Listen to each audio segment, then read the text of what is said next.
The office of Mr. Dawson was exactly as I remembered it: standard chairs, a heavy wooden desk, and some legal papers scattered around. There was nothing special about the space, but it had an importance that couldn't be ignored. Today it was the place where the will of our great-aunt would be read. I entered, my shoes clicking against the tile floor. I was the first to arrive, and I took a moment to breathe in deeply, trying to calm my nerves. I hadn't seen Emma in years, and I wasn't sure what to expect.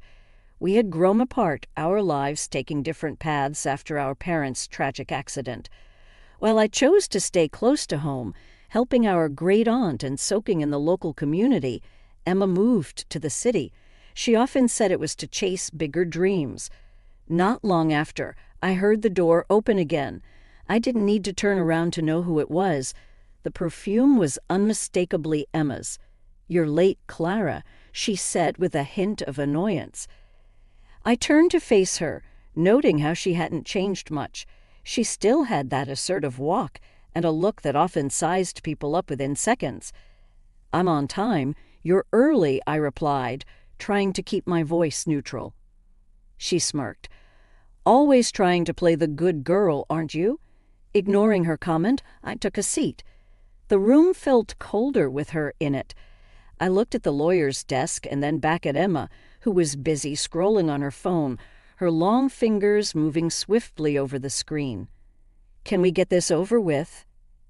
Emma asked, not lifting her eyes from her device. "I have a flight to catch." Mr. Dawson entered just then, wearing his usual black suit. "Good morning, ladies. I see you both are eager to get started. If you could both take a seat." "I've been seated," I said. Emma finally looked up from her phone and shot me a quick glance. "Let's just get to it." Mr. Dawson nodded and opened the will. "Very well.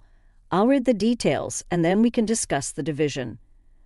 I tried to focus on his words, but I couldn't help but feel the weight of the room, the tension between Emma and me, and the importance of our great-aunt's final wishes. Mr. Dawson cleared his throat, drawing my attention back to the heavy document he held in his hands. Now, as for the division of the estate, Emma leaned forward, her eyes gleaming with a mix of curiosity and greed. "Yes, let's hear it. I have meetings lined up this afternoon." I took a deep breath, trying to still the anxiety bubbling up. I didn't care much about the inheritance, but I cared about what it might do to an already fractured relationship. "Your great-aunt," Mr. Dawson began, "has left behind two primary assets. Firstly, a sum of $200,000, and secondly, the family house along with all its contents." Emma raised an eyebrow. I never took her for someone who saved money. Always thought she was a bit off, especially with all those trips to old bookstores. I felt my face heat up. "Emma, she was our family. You could at least show some respect." Emma just waved me off. "Oh, please, Clara. You and I both know she was eccentric. Everyone in town thought so." Mr. Dawson intervened.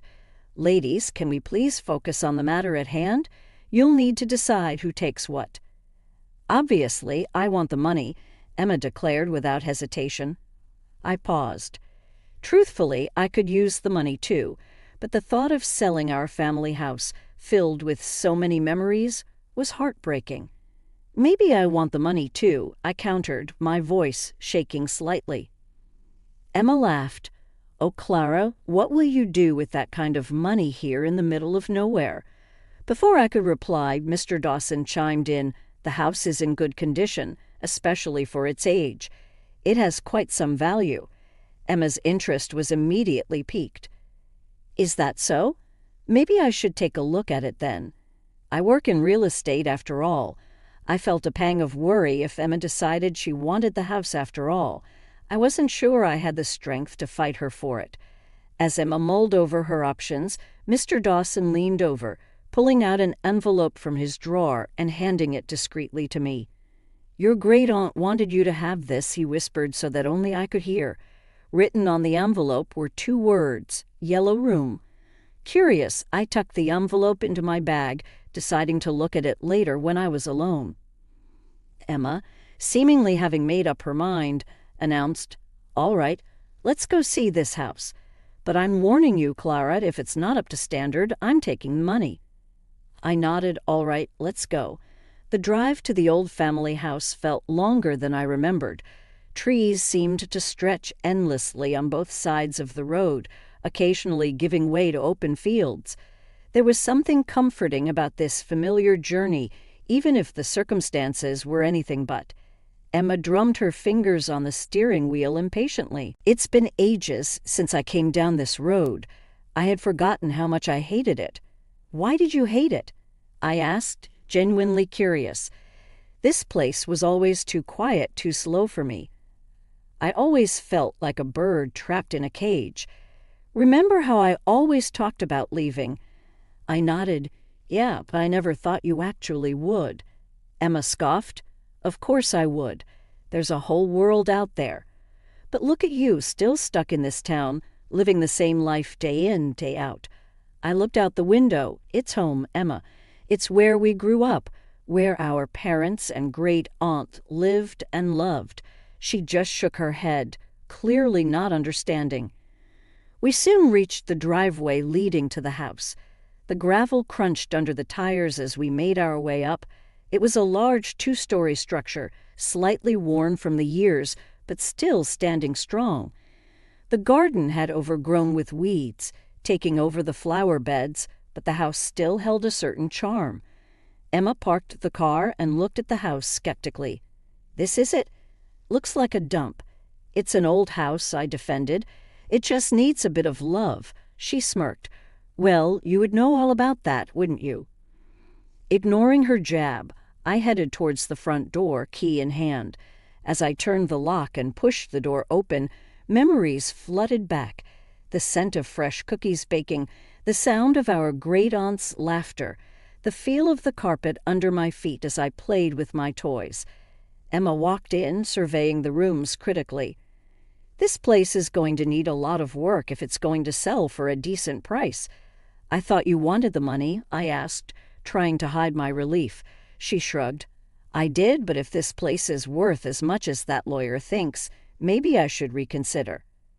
My heart sank. "But you don't even like this place. Why would you want it?" Emma rolled her eyes. "Clara, wake up. It's not about liking it, it's about what it's worth." "But it's our family home," I protested. She sighed, exasperated. "You always were the sentimental one." "Look, I'll think about it. Let's just get this over with." We toured the house with Emma pointing out all the repairs and upgrades that would be needed. Every comment felt like a dagger in my heart. This wasn't just a house, it was a treasure trove of memories. Finally, we reached the second floor. I hesitated outside the door of the yellow room. The door was slightly ajar, revealing a glimpse of the bookshelves inside. Emma pushed past me and entered the room. She looked around, her face scrunching up in confusion. "What's so special about this place? It's just a bunch of old books." I didn't answer, my thoughts consumed by the envelope in my bag. Emma seemed to have made up her mind. "All right, Clara, you can have the house. I'll take the money." I looked at her, surprised. "Are you sure?" She rolled her eyes. "Yes, I'm sure." "I don't have time for all this work. Besides, the house suits you." The next day, I decided to fully explore the house without Emma's impatient sighs and sarcastic remarks. It felt like I was truly home. Every corner held a memory. Every room whispered tales of our past. I opened the old wooden cabinets, smiling as I found our great-aunt's china set still intact. I remembered the stern look she'd give us whenever we used them, warning us to be careful. "These have been in the family for generations," she'd say. Sitting at the old dining table, I remembered our meals together. "Do you remember the time Emma tried to cook?" I whispered to the empty room, chuckling. She had been so determined to make a surprise dinner and had ended up burning everything, but we had laughed and eaten burnt spaghetti, declaring it the best meal ever. Going upstairs, I visited each bedroom. Our parents' rooms still had their scent, a mix of Dad's cologne and Mom's perfume. Finally, I reached the yellow room, the room our great-aunt had turned into a personal library. The sunlight streamed in, giving the room a soft glow. I ran my fingers over the spines of the books, each one telling not just its own story, but a bit of ours as well. Picking up a random book, I opened it and found a note scribbled in our great-aunt's handwriting, "For Clara, when you're old enough to appreciate the beauty of words." I smiled, tears forming in my eyes. She had always said I had a love for stories. I remembered the nights she'd read to us. We'd sit wrapped in blankets, hanging on to her every word. Sometimes, if we were lucky, she'd tell us tales of her own, youthful stories not found in any book. Curiosity piqued. I searched the room for more notes, and there it was. Another note inside a thick, leather-bound book. "To Emma, remember to find joy in the little things," it said. I was startled by a knock on the front door. Wiping away my tears, I headed downstairs. Opening the door, I found Mrs. Green, our old neighbor. "Oh, Clara," she exclaimed, "I saw you come by yesterday. Thought I'd come and say hello." "Mrs. Green, it's been ages," I said, pulling her into a warm hug. "How's Emma?" she asked. "She's well, she's Emma," I replied, not knowing how else to describe the complex relationship we had. Mrs. Green chuckled. "You two always were like chalk and cheese, but deep down I know she cares for you." I nodded, hoping that was true. After some tea and more reminiscing, Mrs. Green left, leaving me with a feeling of warmth and gratitude. Weeks turned into months. I grew more and more accustomed to the house and the comfort it provided. The yellow room became my refuge. Every evening after work, I'd sit in there, poring over the books. It wasn't just a hobby. It felt like a purpose. My great-aunt's collection was vast, and I believed there had to be more to it than just reading pleasure. One evening, while leafing through an old history book, I stumbled upon a folded paper tucked between its pages. Unfolding it, I found a list of book titles, some of which sounded familiar. Scribbled next to each title were numbers, possibly prices or maybe codes. My heart raced. Could this be a clue? The next day, with the list in hand, I visited a local bookstore to seek some guidance. Mr. Roberts, the owner, was a friend of my great-aunt's. "Mr. Roberts," I began, showing him the list, "do you recognize any of these titles?" He peered at the list, adjusting his glasses. "Well, Clara, some of these books are indeed rare. They'd fetch a good price if in decent condition. Your great-aunt and I used to discuss these. She had quite the collection." I beamed. "So they're valuable?" "Yes," he replied, "very, especially if they are first editions or have some sort of historical significance. But remember, their worth isn't just monetary. They hold knowledge, stories, and history." Over the next few weeks, with Mr. Roberts's help, I began cataloging the books, verifying their editions, and checking their potential value. The results were astounding. Many of the books were first editions, and some even had handwritten notes by authors. One day, as I was cataloging a book on ancient civilizations, a small envelope fell out. It was addressed to me. My hands trembled as I opened it. Inside was a letter from my great-aunt. "Dear Clara," it began, "if you're reading this, it means you've delved deep into my collection. I always knew your curiosity would lead you here. These books are my legacy to you, not just in monetary value, but in knowledge. I hope they serve you well." Tears filled my eyes. My great-aunt had planned this all along. It wasn't about the money. It was about the journey, the search for knowledge, the legacy. Feeling a sense of responsibility, I decided to restore and preserve the books. The idea of opening a bookstore began to form in my mind, a place where others could cherish these works as much as my great-aunt did. One evening, as I was engrossed in my plans, my phone buzzed. It was a text from Emma. "Hey, heard you found something valuable in that old house. Don't think this changes anything," it read. I sighed. Emma still saw everything in terms of money. I typed back, "It's not about the money, Em. It's about preserving a legacy." The transformation of the ground floor of my great-aunt's house into legacy books was nothing short of magical. It was more than just a business. It was a reflection of my past and my dreams for the future. As word spread, more and more people began to visit. Schools arranged trips, and local book clubs made it their meeting point. One day, a popular Instagram blogger dropped by and gave us a shout-out.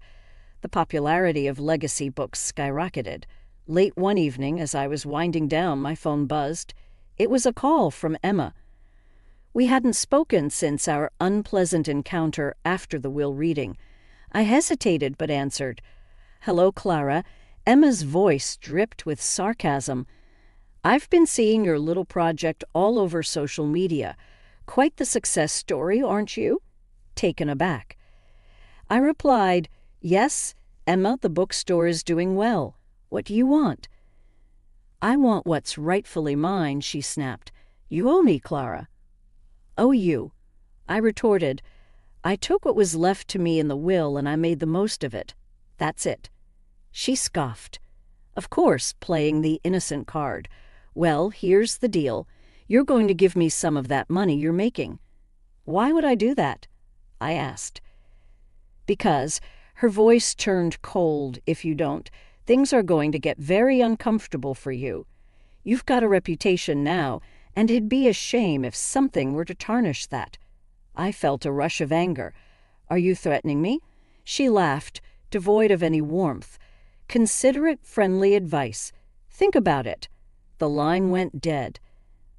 I sat there for a long time, processing the conversation. The audacity of Emma's demand was shocking. Threatening me over something I had worked so hard for felt like the ultimate betrayal. The next day, I met with Mr. Roberts and told him about the call. He listened quietly and then said, "I suggest you be careful, Clara, but remember, you've earned every bit of your success. Don't let anyone take that away from you." I nodded, determination filling me. "I won't. No matter what Emma says or does, I won't let her destroy what I've built." Mr. Roberts patted my hand. "That's the spirit, and if you ever need any help, you know where to find me." "Thank you," I replied, feeling grateful for the unwavering support. The clock struck midnight, and I was still at Legacy Books, reorganizing a new shipment that had come in earlier. I decided to take a short break, heading to the back to make myself some tea. Suddenly, the fire alarm blared. Panic surged through me. I ran towards the main floor, and thick black smoke filled the air, making it hard to see or breathe. I coughed, covering my mouth with my arm. I stumbled my way to the front door, forcing it open, and fresh air met my lungs. I looked back, and flames were consuming my beloved bookstore. I called 911, my hands shaking. Minutes felt like hours as I watched the firefighters battle the blaze. A small crowd had gathered, offering me comfort and water. As the fire was brought under control, a sinking feeling took hold. Was this Emma's doing? The next morning, a fire investigator named Mr. Dawson approached me. "Miss Clara," he began, "we suspect this fire was no accident. It seems to have been started intentionally." My heart raced. "Do you have any idea who might be behind this?" He looked at me with sympathetic eyes. "We found traces of accelerant. We'll be looking into it. Do you have anyone in mind who would do this?" I hesitated, but then decided to tell him about Emma and her threats. He nodded, taking notes. "We'll look into it. In the meantime, be cautious." Days later, Mr. Dawson contacted me with news. We went through some security footage from a nearby building. He said, "We saw someone leave the scene moments before the fire started. We have a suspect in custody." "Is it Emma?" I asked. He paused. "It was a man. We believe he was hired. We're trying to find out who paid him." I felt anger rise in me. I have a pretty good idea. The next evening I got a call from Emma. "Heard about your little accident," she sneered. "Such a tragedy." "I know it was you," I shot back. She laughed. "Prove it." "I will," I said with determination. You'll regret ever crossing me." Emma huffed. "You think you're so tough, but remember, I can always find another way to hurt you." "Is that another threat?" I asked. "Just a fact," she replied before hanging up. One day Mr. Dawson called. "We got a lead," he said. "The man we have in custody started talking. He named Emma as the person who hired him." I smiled, feeling a weight lift off my shoulders. "What happens next?" I asked. "We have enough to arrest her," he confirmed. The next time I saw Emma, she was in handcuffs, her defiant look replaced with one of fear. The courtroom was abuzz with low conversations and the shuffle of papers as I made my way inside. Finding a quiet corner, I took my seat, trying to compose the emotions swirling inside me. As Emma was brought in, she seemed a mere shadow of her former self. The arrogance once so evident in her posture and demeanor was replaced with a downtrodden, subdued look. Her eyes darted around nervously, avoiding mine when they briefly met. When the evidence was presented, it was clear Emma had willingly and deliberately committed her crimes, driven by an overwhelming greed. Her actions were indefensible. The judge's final declaration resonated in the room. "Emma Turner, you are hereby sentenced to 10 years in prison and are required to pay a fine of $500,000. I felt a strange mix of relief and sorrow. Was this the sister I grew up with, the one who shared secrets, dreams, and childhood memories with me? It was evident now that her desire for money had overshadowed any love or kinship. After the trial, as people began to leave the courtroom, Emma turned to look at me one last time. She was led away, and I remained seated, processing the weight of the events. In the days that followed, I threw myself into my work. Legacy books became my sanctuary. Friends, both old and new, became my pillars of strength. Lucy, in particular, was always there, offering words of encouragement or just sharing a cup of coffee. During quiet moments, as weeks turned into months, the store flourished.